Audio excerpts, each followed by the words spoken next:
Hello friends, welcome back to my channel. ಈ ವಾರ ದೀಪಾವಳಿ ಹಬ್ಬ ಇರೋದ್ರಿಂದ ದೀಪಾವಳಿ ಹಬ್ಬಕ್ಕೆ ಗಿಡಗಳಿಂದ ಮನೇನ ಹೇಗೆ ಅಲಂಕಾರ ಮಾಡೋದು ಅಂತ ತೋರಿಸ್ತೀನಿ. ದೀಪಾವಳಿ ಹಬ್ಬಕ್ಕೆ ನೀವು ಶಾಪಿಂಗ್ ಮಾಡಿಬಿಟ್ಟು ಮನೇನ ಡೆಕೋರೇಟ್ ಮಾಡೋದಾದರೆ ತುಂಬ ಟೈಪ್ಸ್ ಕ್ಯಾಂಡಲ್ಸ್ ಮತ್ತು ಲ್ಯಾಂಪ್ ಸಿಗುತ್ತೆ. ಆದರೆ ನಾನು ಹೊಸದಾಗಿ ಯಾವುದೂ ಪರ್ಚೇಸ್ ಮಾಡ್ತಾಯಿಲ್ಲ, ಮನೇಲಿ ಇರೋವಂಥದ್ದನ್ನೇ ಡೆಕೋರೇಟ್ ಮಾಡಿಬಿಟ್ಟು ತೋರಿಸ್ತೀನಿ.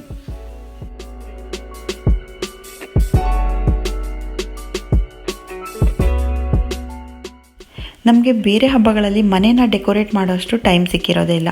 ದೇವರಿಗೆ ಅಲಂಕಾರ ಮಾಡೋದು, ಪೂಜೆ ಮಾಡೋದು, ಅಡುಗೆ ಮಾಡೋದ್ರಲ್ಲೇ ಟೈಮ್ ಆಗೋಗ್ಬಿಡುತ್ತೆ.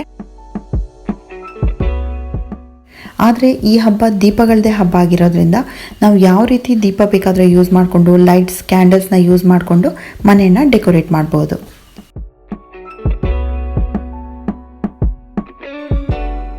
ಈ ವಿಡಿಯೋದಲ್ಲಿ ತುಂಬ ಗ್ರ್ಯಾಂಡಾಗಿ ಏನು ಡೆಕೋರೇಟ್ ಮಾಡ್ತಾ ಇಲ್ಲ, ಮನೇಲಿ ಇರೋವಂಥದ್ದನ್ನೇ ಯೂಸ್ ಮಾಡಿಕೊಂಡು ಸಿಂಪಲಾಗಿ ಹೇಗೆ ಅರೇಂಜ್ ಮಾಡೋದು ಅಂತ ತೋರಿಸ್ತೀನಿ. ಮನೆಯಲ್ಲಿ ಈ ರೀತಿ ಟೀಪಾಯ್ ಅಥವಾ ಕಾರ್ನರ್ ಸ್ಟ್ಯಾಂಡ್ ಇದ್ದೇ ಇರುತ್ತೆ. ಅದರಲ್ಲಿ ಶೋ ಪೀಸಸ್ನ ಇಟ್ಟಿರ್ತೀವಿ. ಹಬ್ಬಕ್ಕೆ ಅಂತ ನಾವು ಅದನ್ನು ಬೇರೆ ರೀತಿ ಅರೇಂಜ್ ಮಾಡ್ಕೋಬೋದು.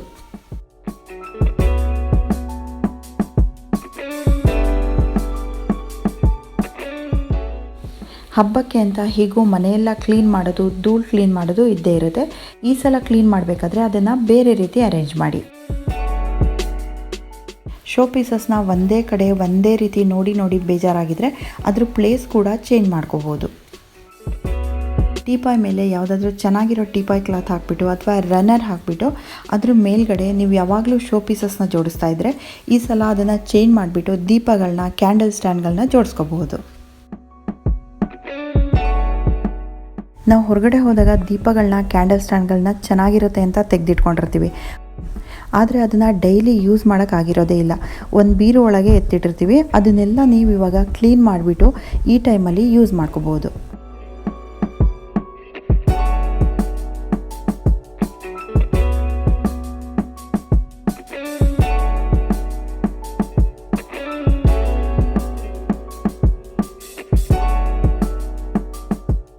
ಮನೆಯಲ್ಲಿ ಇಂಡೋರ್ ಪ್ಲ್ಯಾಂಟ್ಸ್ ಜಾಸ್ತಿ ಇದ್ದರೆ ನೀವು ಅದನ್ನು ಒಂದೇ ಪ್ಲೇಸಲ್ಲಿ ಯಾವಾಗಲೂ ಇಡ್ತಾಯಿದ್ರೆ ಈ ದೀಪಾವಳಿ ಹಬ್ಬಕ್ಕೆ ನೀವು ಅದನ್ನು ಪ್ಲೇಸ್ ಚೇಂಜ್ ಮಾಡಿಬಿಟ್ಟು ಇಡ್ಬೋದು ಅಥವಾ ಎಲ್ಲ ಪ್ಲ್ಯಾಂಟ್ಸ್ನು ಒಂದೇ ಕಡೆ ಜೋಡಿಸ್ಬೋದು. ಫಸ್ಟ್ ನೀವು ಯಾವ್ಯಾವ ಇಂಡೋರ್ ಪ್ಲ್ಯಾಂಟ್ಸ್ನ ಒಂದು ಕಡೆ ಅರೇಂಜ್ ಮಾಡಬೇಕು ಅಂತ ಅಂದ್ಕೊಂಡಿದ್ದೀರಾ ಅದನ್ನು ಸೆಲೆಕ್ಟ್ ಮಾಡ್ಕೊಳ್ಳಿ. ಆಮೇಲೆ ಒಂದು ಬಟ್ಟೆನಲ್ಲಿ ಅದ್ರ ಎಲೆಗಳನ್ನೆಲ್ಲ ಕ್ಲೀನ್ ಮಾಡ್ಕೋಬೇಕು. ಎಲೆಗಳ ಮೇಲೆಲ್ಲ ಧೂಳು ಕೂತಿರುತ್ತೆ. ಒಂದು ಒದ್ದೆ ಬಟ್ಟೆ ಮಾಡಿಕೊಂಡು ಎಲೆಗಳನ್ನೆಲ್ಲ ಕ್ಲೀನಾಗಿ ಒರೆಸ್ಕೋಬೇಕು. ಎಲೆಗಳು ತುಂಬ ಕ್ಲೀನ್ ಇದ್ದರೆ ನಾವು ರಾತ್ರಿ ಲೈಟ್ ಹಾಕಿದಾಗ ಎಲೆಗಳೆಲ್ಲ ತುಂಬ ಶೈನಿಂಗಾಗಿ ಕಾಣಿಸುತ್ತೆ.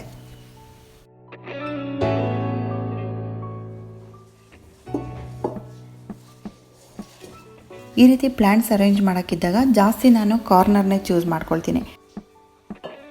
ಕಾರ್ನರಲ್ಲಿ ನೋಡೋಕ್ಕೂ ಚೆನ್ನಾಗಿ ಕಾಣಿಸುತ್ತೆ. ಜಾಸ್ತಿ ಪ್ಲ್ಯಾಂಟ್ಸ್ನ ಜೋಡಿಸ್ಬೋದು. ಹಾಗೆ ಯಾವುದೇ ಡಿಸ್ಟರ್ಬೆನ್ಸ್ ಕೂಡ ಇರಲ್ಲ.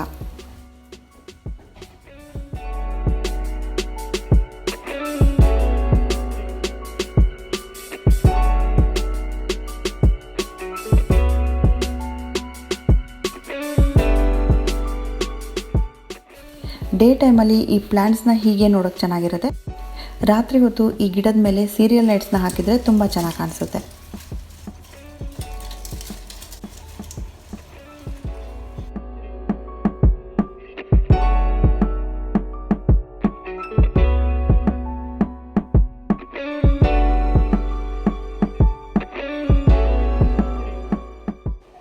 ಇನ್ನು ಮನೆಯಲ್ಲಿ ನಿಮ್ಮ ಹತ್ರ ತುಂಬ ಡೆಕೋರೇಟಿವ್ ಐಟಮ್ಸ್ ಯಾವುದೂ ಇಲ್ಲ, ಮನೆಯಲ್ಲಿರೋ ಗಿಡಗಳಲ್ಲಿ ಇವಾಗ ಹೂ ಕೂಡ ಇಲ್ಲ ಅನ್ನೋರಿಗೆ ತುಂಬ ಈಸಿಯಾಗಿ ಈ ಫ್ಲೋಟಿಂಗ್ ಕ್ಯಾಂಡಲ್ಸ್ ಐಡಿಯಾನ ನೀವು ಮಾಡ್ಬೋದು.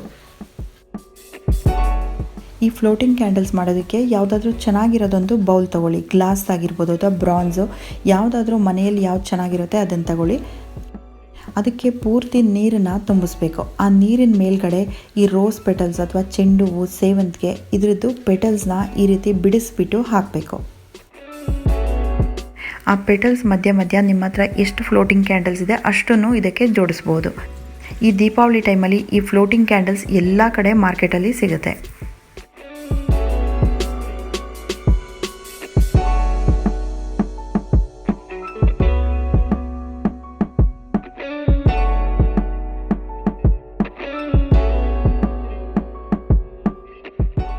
ಡೇ ಟೈಮಲ್ಲಿ ಈ ಫ್ಲವರ್ಸ್ನ ಹಾಗೆ ಇಟ್ಕೊಂಡು ನೈಟಲ್ಲಿ ಮಾತ್ರ ನೀವು ಆ ಕ್ಯಾಂಡಲ್ನ ಆನ್ ಮಾಡ್ಕೊಳ್ಳಿ.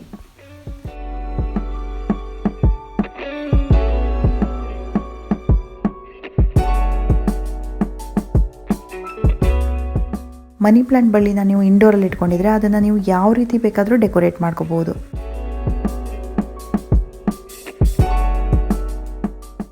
ಆ ಬಳ್ಳಿ ಸುತ್ತ ನೀವು ಬರೀ ಸೀರಿಯಲ್ ಲೈಟ್ಸ್ನ ಹಾಕಿದ್ರೂ ನೋಡೋಕ್ಕೆ ತುಂಬ ಚೆನ್ನಾಗಿ ಕಾಣಿಸುತ್ತೆ.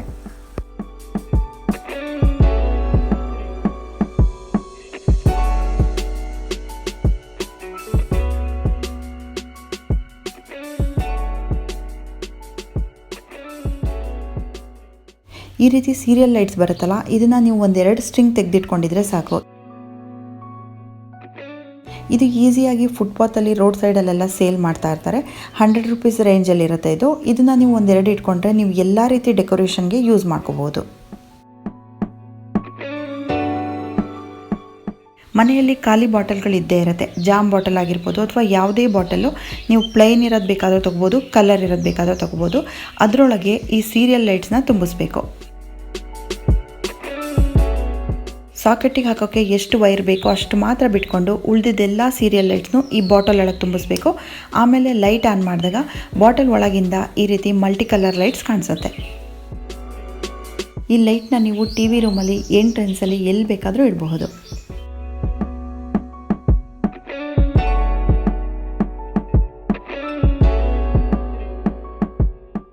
ಇದರಲ್ಲಿ ನಾನು ಬಾಟಲ್ ಬದಲಿಗೆ ಹಳೆ ಲ್ಯಾಂಪ್ ಇರುತ್ತಲ್ಲ ಅದರದ್ದು ಬರೀ ಗ್ಲಾಸ್ ಮಾತ್ರ ಇತ್ತು, ಅದನ್ನು ಯೂಸ್ ಮಾಡ್ಕೊಂಡಿದ್ದೀನಿ.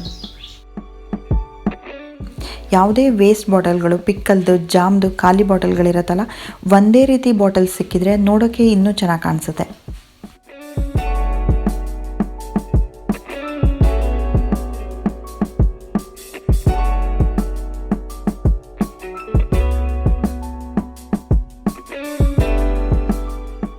ಹಬ್ಬದ ದಿನ ಹಚ್ಚೋಕ್ಕೆ ಅಂತಲೇ ತುಂಬ ಒಳ್ಳೆ ಫ್ರೇಗ್ರೆನ್ಸ್ ಇರುವಂಥ ಊದ್ಬತ್ತಿನೇ ತಗೊಳ್ಳಿ. ಲೈಟ್ಸ್ ಮತ್ತು ದೀಪದ ಜೊತೆಗೆ ಮನೆ ಒಳಗೆ ತುಂಬ ಒಳ್ಳೆ ಪರಿಮಳನೂ ಬರ್ತಾ ಇದ್ದರೆ ಹಬ್ಬದ ಖುಷಿ ಇನ್ನೂ ಜಾಸ್ತಿ ಆಗುತ್ತೆ. ಸೊ ಫ್ರೆಂಡ್ಸ್, ಈ ದೀಪಾವಳಿ ಹಬ್ಬಕ್ಕೆ ಸಿಂಪಲ್ ಆಗಿರೋ ಕೆಲವು ಐಡಿಯಾಸ್ನ ನಿಮ್ಗೆ ಹೇಳಿದ್ದೀನಿ. ನೀವು ಇದಕ್ಕಿಂತನೂ ತುಂಬ ಚೆನ್ನಾಗಿ ಬರೋ ಥರ ಟ್ರೈ ಮಾಡ್ಬೋದು. ಈ ಐಡಿಯಾಸ್ ಎಲ್ಲ ನಿಮಗೆ ಸ್ವಲ್ಪನಾದರೂ ಹೆಲ್ಪ್ ಆಗ್ಬೋದು ಅಂತ ಅಂದ್ಕೊಂಡಿದ್ದೀನಿ. ನನ್ನ ಚಾನಲ್ ನೋಡೋ ಪ್ರತಿಯೊಬ್ಬರಿಗೂ ದೀಪಾವಳಿ ಹಬ್ಬದ ಹಾರ್ದಿಕ ಶುಭಾಶಯಗಳು ಅಂತ ಹೇಳ್ತಾ ಈ ವಿಡಿಯೋ ಎಂಡ್ ಮಾಡ್ತಾ ಇದ್ದೀನಿ. Thank you friends.